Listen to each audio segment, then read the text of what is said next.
jadi lebih mudah kan. Misalnya ada orang punya tempat, tapi dia nggak punya knowledge dalam ngerunning usaha. Dia bisa cari partner yang sudah berpengalaman dalam ngerunning bisnis. Ada orang punya modal, dia nggak punya expertise. Dia tinggal cari partner yang punya expertise, tapi mungkin tidak punya modal. Yang emang visinya sama untuk ngelakuin sesuatu. Ya paling balik lagi kalau ke situnya lihat orangnya juga kan. Biasanya kan akan ada komunikasi lanjutan dulu. Iya betul lah, betul. Karena partneran itu kan kayak nikah ya. Lu kenalannya mesti cukup panjang gitu. Mesti sangat udah cocok-cocokan juga. Betul. Dan ngomong-ngomong soal lanjutan juga kayaknya kita akan lanjut lagi obrolan hangout online-nya di minggu depan nih, Mas Farid. Udah habis, Far? Ya, gimana? Mau lanjut? Gue udah bilang sama bini gue sampai jam 12 malam loh. Itu terlalu berlebihan sih. Karena kita akan lanjut lagi tentunya ntar di kesempatan hangout online lainnya. Tapi kita sebelum udahan kita foto bareng dulu kali ya. Tunggu dulu, Far. Tunggu, ada yang mau ditambahin? Ini sebetulnya UMKMologi ini konsepnya apa, Far? UMKMologi. Hangout ini nih. Hangout online ini ya kita ngebangun community. Di mana komunitasnya juga bisa kayak ketemu sama spesialis kayak Mas Farid gitu kan. Jadi kita bisa ngobrol-ngobrol, tukar pikiran, bisa jadi insight buat Mas Farid juga sebagai salah satu yang terlibat di komunitas ini tentunya. Dan terutama buat mereka yang butuh bantuan kalau ada pertanyaan-pertanyaan seputar running bisnis atau bahkan nyiapin diri untuk ngebikin bisnisnya supaya ketemu sama si nyali itu ya, tadi yang diomongin sama almarhum Om Bob Sadino. Mungkin nanti harusnya kan banyak Mas Anca lain yang gabung dengan sini ya. Siap, benar banget. Dan nanti juga untuk teman-teman yang udah bergabung nih belum sempat ngobrol-ngobrol juga tentunya bisa ditanyakan nanti karena akan gabung juga di grup UMKMologi. Bisa ditanyain di situ aja dulu nanti, jadi kita bisa cariin juga barangkali ada praktisi lainnya yang bisa ngebantu masalahnya secara spesifik. Kurang lebih gitu. Ada yang mau ditanya lagi barangkali? Enggak. Gak apa-apa loh kalau mau nanya loh. Jadi gue. Ya karena gue mungkin sedikit lagi, Far ya. Sebentar lagi gue cerita. Boleh. Jadi dulu 2006 itu gue KKN di Cipadu yang tadi gue cerita. Dia tuh jualan kayak ini loh, gorden tapi tenun, tutup sarung bantal gitu. Nah, terus dia pernah datang ke sebuah seminar yang bilang bahwa ini seminar buat UMKM. Terus dia membelilah sebuah software accounting. Yang ketika itu si software itu menjadi sponsor dari acara seminar itu. Dia beli harganya 15 juta softwarenya. Terus abis dia ikut seminar itu, besoknya dia undang gue main ke Cipadu itu. Terus dia cerita, iya Mas, katanya ini softwarenya bisa nih buat usaha-usaha kayak Mbak, gue manggilnya Mbak.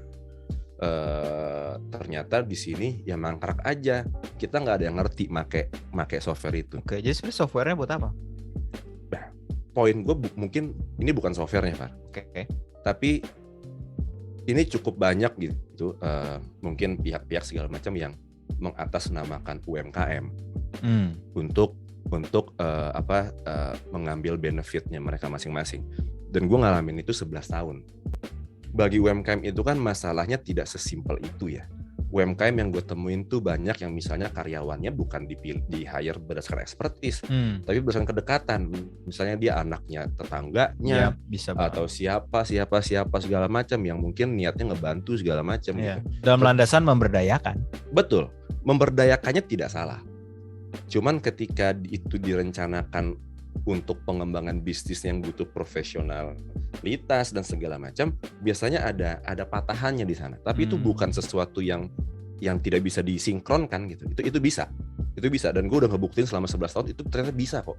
Yang kayak gitu-gitu niatan untuk memberdayakan serta profesionalitasnya itu digabungin itu bisa. Gitu. Jadi makanya gue rasa kalau misalnya emang UMKMologi ini niatannya untuk nge-build community, ini harusnya emang ada impact gitu buat member-membernya. Karena banyak sekali community yang akhirnya hanya sebatas pasif platform aja. Gitu. Karena gue sendiri ngalamin lah UMKM itu. Sekarang kita bicara gini, kalau zaman dulu 2015 UMKM butuh permodalan, mungkin sekarang udah nggak jadi isu misalnya. Kenapa? Udah banyak kok peer-to-peer lending. Kalau orang nggak bankable ya, udah banyak kok orang bisa tahu apa itu angel investor misalnya. Terus dulu ada banyak pameran di mana? Di Senayan tuh, JSC.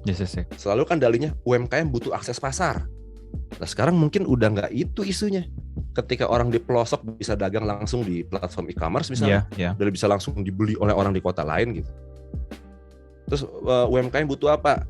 Ya itu kan sekarang sudah makin lama sudah makin terpecahkan. Memang benar yang tadi kata Om Nagit kan, pasti dengan bantuan teknologi. Nah, yang gue lihat belum ada itu yang mengcompile itu semua. Karena menurut gue yang gue lihat sekarang itu masing-masing pihak itu hanya pada masing-masing areanya aja. Misalnya si e-commerce hanya ngebantu dari sisi akses pasar. Ntar si peer-to-peer lending dari sisi pendanaan. Ntar siapa gitu. Maksud gue, ya pelaku UMKM kan bukan orang yang ujuk-ujuk tanpa diajarin, tanpa dibimbing, terus dia langsung ngerti apa yang harus dilakukan di bisnisnya mereka. Betul, pengalaman gue ya. Betul. Gitu. Kadang ada yang udah kita dampingin aja, dia sulit untuk komit ngelakuinnya. Gitu sih Far, itu mungkin terakhir dari gue Far kalau mau udahin. Ya karena emang antisipasinya juga beda-beda di permasalahan yang beda-beda juga ya Mas Farid ya. Jadi kurang lebih untuk hangout online-nya hari ini gitu aja dulu. Kita akan foto bareng dulu, boleh sekalian di setup? Oke, kasih countdown aja. Nadia, hitung, kasih jari aja kalau misalnya kita udah siap foto. Ini ya. Oke, boleh nih dinyalain kamera-kameranya supaya wajah tampan dan cantiknya pada kelihatan semua. Waduh, luar biasa kece-kece nih ya. Oke, kalau gitu sudah siap, kita foto bareng nih. Foto ya. Oke, kalau gitu 5, 4, 3, 2, 1, silakan tersenyum. Oke. Thank you banget ya udah hadir hari ini. Pastinya kita akan nongkrong lagi, hangout lagi, dan silakan aja gabung dengan si grupnya UMKMologi. Bisa juga langsung aja cek sosmed kita, ada IG, ada YouTube, ada podcast di Spotify juga UMKMologi. Ada konten-konten yang seharusnya akan sangat membantu banget untuk nyiapin mindset dan juga planning barangkali ke depannya bagi yang mau start bikin bisnis ataupun juga udah ada bisnisnya sekarang lagi coba cari-cari solusi dari permasalahan-permasalahan, ada yang kecil-kecil ada yang gede-gede, silakan aja. Kalau gitu thank you banget udah hadir hari ini di Hangout Online bersama dengan UMKMologi by Suara Suku. Sampai ketemu lagi di kesempatan selanjutnya kalau gitu. Thank you.